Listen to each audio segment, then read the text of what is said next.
and welcome to Yoga with Purva. So here I am again, and this is my third series of beginners asana. In my previous asana, we have already learned how to stand in Samasthiti, how to stand in Tadasana, how to do Trikonasana, Virabhadra 1, Virabhadra 2, and Parsvakonasana. Now, all these asanas will take, if you do these asanas, it will take almost 15 to 20 minutes. Now let's do some more, let's learn some more asana. And the next in the list is Vrikshasana. Vrikshasana is simple, yet at the same time you need to have a lot of balance, and you need to have the ability to concentrate in order to stay in that posture. Name itself signifies Vrikshasana. Vrikshasana means tree pose. So you have to stand like a tree. No matter what, you have to stay grounded. So let's see this asana, and one more thing, this asana is very good for the students. If those students who have got very restless mind, they cannot concentrate, just tell your kid to stand in Vrikshasana for 5 minutes, or starting with 2 minutes, 1 minute, later proceed to 5 minutes, and you will see that his balance and concentration, how it increases. So let's do this. For Vrikshasana, again, every asana, as I told you, you have to stand in Samasthiti, that you have to stand tall, you have to tall yourselves, your kneecap lifted, your core is engaged, your tailbone is tucked in. The moment you tuck in your tailbone, your belly automatically goes in. Remember the rule. You don't have to, suck in your belly. You just have to tuck in your tailbone in order to tuck in your belly. So for Vrikshasana, first as you inhale, lift your right leg and right foot against left inner thigh. Now, my toes are pointing downward. I am digging my toes on the mat. My core is engaged, my tailbone is tucked in, and I'm contracting my inner thigh. I'm activating my inner thigh muscles. So my inner thigh muscles are coming to front, opening up. Inner thigh muscles opens up. It's going backward. Inner thigh muscles going backward, and back thigh muscles are going inward. So as you do this, your knee will go towards your right. Would exactly be to your right. It will not be like coming to the, pointing to this direction, that direction. It has to be proper. If the right leg is bent, so right knee should always be pointing towards the right. This way your hip is open. You are activating your inner thigh muscles. Now stay here, stay grounded. Bring your awareness to your core here. Center, we have center of gravity here. So when you bring your awareness here, then you start balancing. You have a proper balance, it improves, your balance improves. Now you have to fix your gaze at one point so that you can concentrate at that one point, mind not running with so many thoughts, and then bring your palms at your heart center. Try to balance yourself here, and when you have found balance here, then lift your arm up. This is called Trikonasana, and stay in this posture for as long as you're comfortable, and as you exhale, release. Those who have problem lifting their arms up, they can keep their hands here on their hips, or they can keep their palms at the heart center. So this is how you do Vrikshasana. Simple yet very effective. Now the second is Ardha Chandrasana. It is not a a beginner level, but it's a beginner to intermediate level asana. For this asana, you need to have a good sense of balance and concentration. So if you are a beginner, you can always use block. If you are advanced or intermediate level, you can do it without block. So when you do this asana, first step your right around 1 foot ahead of your left foot. Bring your right foot ahead. Now as you bring your right foot ahead, you are shifting your weight. Slowly shift your weight on your right foot. And shifting. Now I'm shifting my almost 70% of my weight on my right foot, and then I place my palms down in front. If you are beginner level, you can always bring the blocks and you keep your blocks in front. And you can support your leg with this. You can stay here. Bring your leg parallel to floor. And in the beginning, just stay here. If you're comfortable here, then try to leave it. If you just get disbalanced, again hold the blocks. This is for the beginner level when you have just started practicing it. Now, as you have done the practice for almost 5-6 days, then you can go a little further. So you can remove the blocks. If you can remove one block. Take one block only. Now, shift your weight on your right leg. Place your palms in front and lift your leg up. Bring your leg parallel to floor. Engage your core muscles. You need to have a strong muscles to lift your leg. Engage your thigh muscles, especially back thigh muscles you have to engage. And you have to bring it parallel to floor. As your leg is parallel, your palms down. And as you inhale, open yourself to your lifted leg side. My left leg is lifted, so I'm opening myself to left side. See how far I can open it. It's not that easy. And when you have opened yourself to your left side, then you can raise your left arm up. If you have found a good balance, you can put all your weight on your right leg.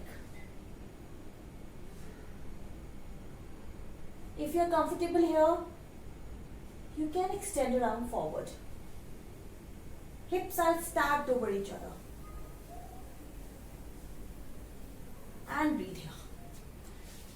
So this is Ardha Chandrasana. Make sure that your leg and arm in one line when you extend your arm forward.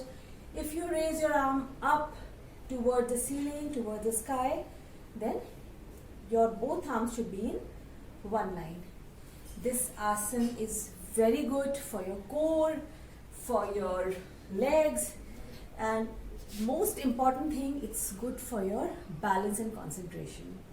You know, yoga is not just about flexibility, it's about balance, it's about how you can concentrate, how you can stay connected with yourself during the difficult times. Difficult asanas depicts the difficult times.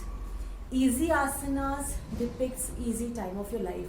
So when you are in a difficult posture, when it is like coming into the difficult time of your life, difficult phase of your life, in that phase, if you can stay connected with your breath, with same number of inhale and exhale.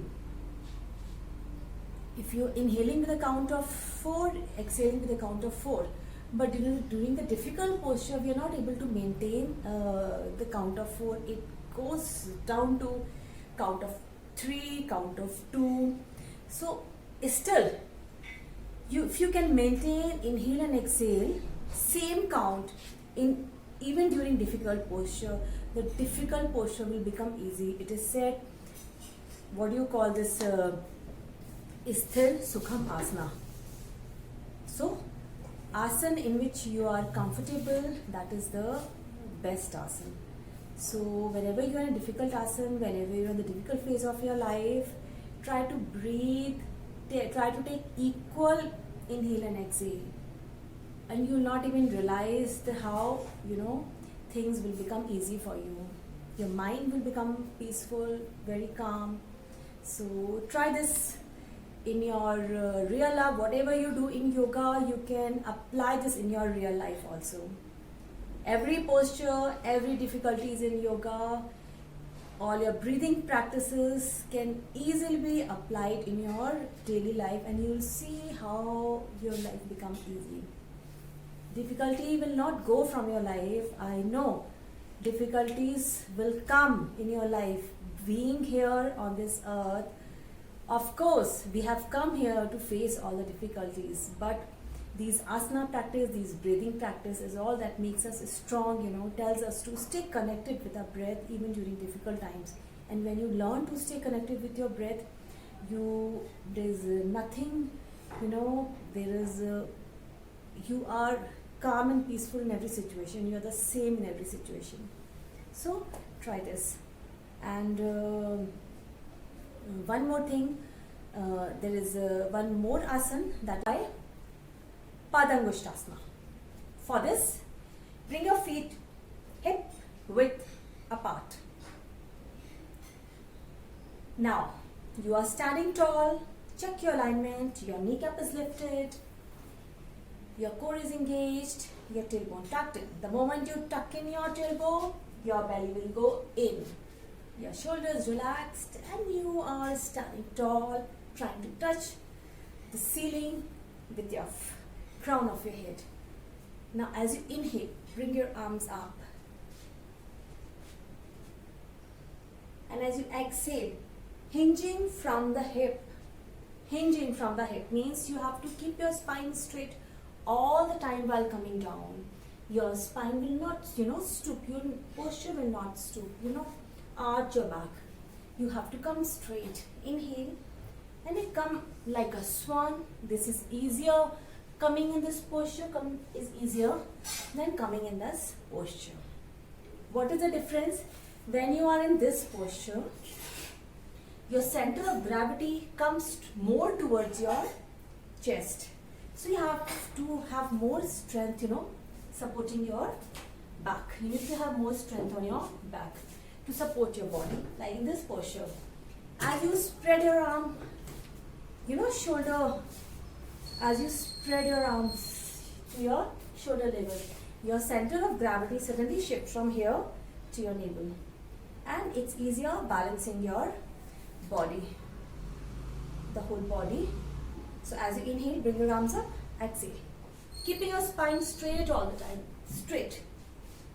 You are hinging from the hip. That means you're pulling yourself, pulling your chest forward, forward, forward. Inhale, pull your chest forward, exhale down. Inhale forward, exhale down. Inhale forward, exhale down. Hinging from the hip all the time. And then hold your big toes with 3-finger grip. If your hamstring stiff, you can always bend your knees like this, so that your belly is coming on your thigh. And forward. Inhale and pull your head towards the mat. And breathe. This is called Padangusthasana. And always remember that when you're coming back, always first release. Inhale, flatten your back. And then come up. Don't come up suddenly, because you might get dizziness, while coming out of the posture. So these were the three asanas. You can practice these asanas. Now when you include all these three parts, you will have, at least you can practice it for around 25 minutes practice you can do. Practice these asanas. These are very difficult. They're very easy. Not difficult. I don't know if you're the beginner, it might be difficult for you. So even if it is difficult, practice it slowly. Don't get into the funny posture suddenly. It's yoga is not about getting into the funny posture. Yoga is all about your journey. Coming when you're practicing Uttanasana, you're practicing Padangusthasana. Even coming this much is also fine. At least you have started your journey, and when you will proceed in your journey forward, you will have many experiences, emotional experiences. When you're doing it with awareness, you have so many things, thoughts will be coming in your mind, so many emotional blockages, so many muscular blockages will be released when you'll be doing these asanas practice, and that journey would be the most beautiful journey of your life. Then you'll proceed from beginner level to intermediate to advanced level to the deeper posture.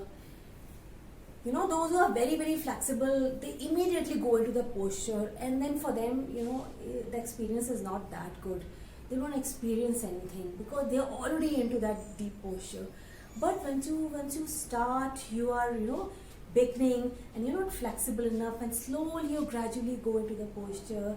It is the most incredible journey. It will be the most incredible journey of your life. I'm telling you, you will get to learn so many things. It's the mystery of life will be revealed to you when you will do these asanas practice. It will open up, you will connect to the universal consciousness, and nothing better than being connected with yourself and connected with the universal consciousness. So do this asanas practice and be careful while doing this asana, and I would always recommend that you do this with some good yoga instructor. I have taught you, but you are doing it yourself, so there should be somebody who can guide you into the practice.